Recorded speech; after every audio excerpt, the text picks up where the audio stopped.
I'm very excited because we've got Grant here with us. Grant Kennedy, the projects manager for UCB Asia Pacific. He told me to call him Sir. So, Sir Grant, how are you?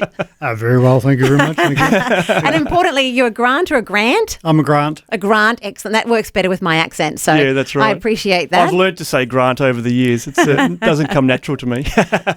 Well, before we get, because you've just come back from a missions trip to the Solomon Islands, which Correct. sounds great. We'll get you to talk a bit about that, but maybe paint a bit of a picture, because UCB Asia Pacific, for those that aren't familiar, it's a bit of an outreach of vision. Correct. But it's part of a global group called UCB International. Yep. So just paint a bit of a picture of how you guys fit into the picture. Well, let me take you back a bit of history, because Vision is actually part of the UCB group themselves. And in fact, Vision came about because of REMA in New Zealand setting up this group called UCB International, United Christian Broadcasters International, who then brought Christian radio and Christian media to a number of countries, including Australia. Wow. And that's how UCB Australia, which is now called Vision Christian Media, got to be, as well as a lot of the REMA groups, community broadcasters across Australia.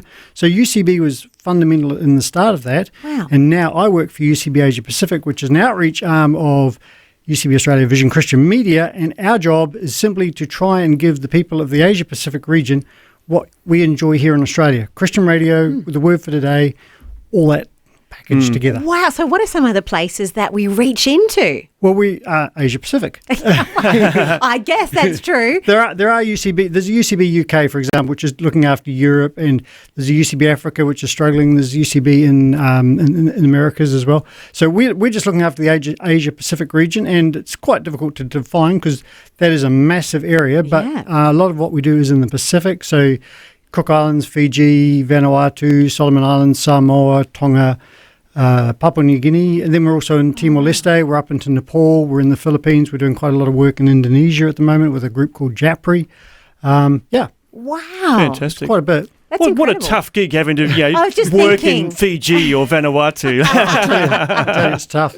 And so you've just come back from a bit of a trip. Tell us where you've been. Well, I went to the Solomon Islands. We flew into Munda. We had 8 or 7 days in Munda. Wow. And then we went to Gizo for a night, then up to Taro, then ended up in Honiara for 4 days. So I was away for 16 days in total. It does sound like a tough trip. How did you get that job, Robbo? That's right, yes. Well, Put the application in. Actually, we're thinking about doing a tour, but we need to talk to the Vision Tours guy about that. But anyway, Oh, wonderful. keep posted. Okay. Well, there we go. That sounds really good, That sounds yeah. like great We news could do from a the ground. live broadcast from Fiji. Definitely be putting my hand up for that Absolutely. one. But tell us, when you're on the ground there, what are you there to do, and what do you do while you're away? We do everything that needs doing and a little bit more. It's amazing how just how things can be quite difficult. Yes. We have this funny little saying that says, in the Solomon Islands or wherever we are, it's hot and everything's difficult, and it's very true, because you think you just go down to the shop and buy whatever it is you need, or you take, but you can't. Okay. You go to 3 shops and there's still no got. So anyway, so when we're in Munda, the station in Munda had been off air for about 3 or more years. There was wow. The antenna had rusted out. Tropics, salt, latency, air, electronic equipment, all goes together so brilliantly well. And air conditioning, what's that? Our gear usually sits in open rooms to let the breeze blow through, so our stuff does not last. We've tried expensive gear, we've tried cheap gear, it all just dies eventually. So anyway, we were putting the station back on in Munda. We thought we had about 4 days work. We had about 8. We had 7 days there, so we were flat out the whole time we were there. Wow, that's amazing. Yep. So, obviously you've got stations that have been on air and gone off air, and then I know that you're obviously looking to get new ones on in different parts as well.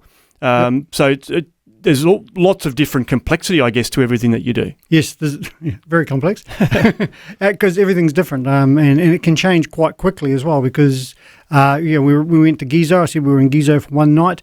We were meeting with a guy. We were hoping he was going to host our station. That didn't sort of work out. We did have a station in Gizo on a guest house. This guest house, the owners of the guest house, unfortunately the man passed away.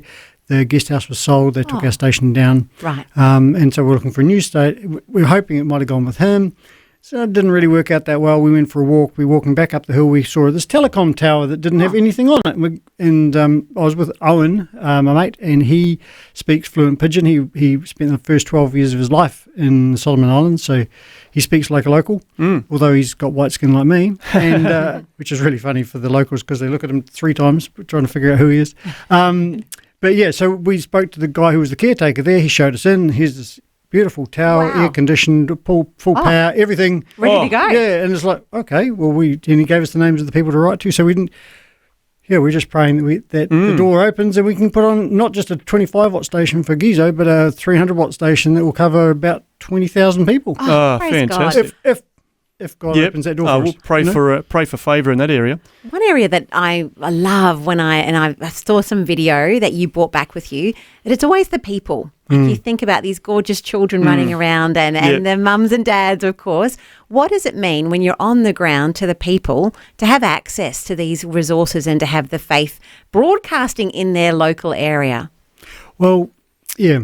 And that's why we do it. I mean, my heart has always been about pioneering. You know, I worked at REMA in New Zealand when we were a pioneer. I came across to Australia and was working for Vision in our pioneering days, sort of. And then, Vision's quite well established now. It's not so much a pioneer as a settler, but I'm back pioneering in the nations. And my heart is that everybody should have access to really good quality Christian media, good quality Christian broadcasting. They should have access to the Word for Today. What's stopping it? Well, there's not a lot stopping it, really. We just need to do the work to make it happen.